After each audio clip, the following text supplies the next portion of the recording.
महापालिकेच्या महापौर आणि स्थायी समिती सभापती पदावर भरभक्कम राजकीय वारसा लाभलेले व्यक्तिमत्व विराजमान झाले आणि स्थानिक स्वराज्य संस्थेत खऱ्या अर्थानं बाळासाहेब पर्व सुरू झालंय।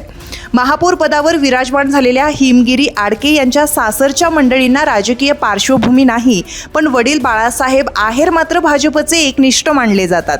कधी काळी जिल्हाध्यक्ष पदाची धुरा सांभाळून ते सध्या आपल्या शिक्षण संस्थेमध्ये रमलेत। आडके यांना राजकारणाचं बाळकडू घरातच मिळाल्यानं त्या वडिलांचा राजकीय वारसा समर्थपणे पुढे चालवित आहे। स्थायी समिती सभापती पदाच्या खुर्चीत विराजमान झालेले मच्छिंद्र सानप हेही भरभक्कम राजकीय वारसा असलेले तरुण व्यक्तिमत्व। त्यांच्या वडिलांचं नाव देखील बाळासाहेब। पूर्व मतदारसंघातून आमदारकी भूषवलेले बाळासाहेब तसे भाजपचे एकनिष्ठ।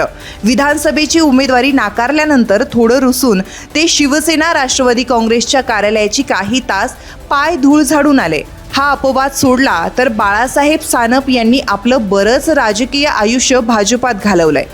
त्यामुळं पुत्र मच्छिंद्र यांनाही घरातच राजकारणाचे धडे मिळाले।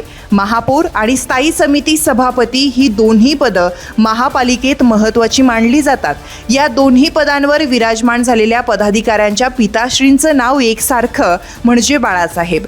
कारभार खुर्चीत बसलेले पदाधिकारी हाकणार असेल तर यातून त्यांच्या जन्मदात्यांचं नाव रोशन होणार असल्याने महापालिकेत खऱ्या अर्थानं बाळासाहेब पर्व सुरू झालं असं म्हणायला हरकत नाही।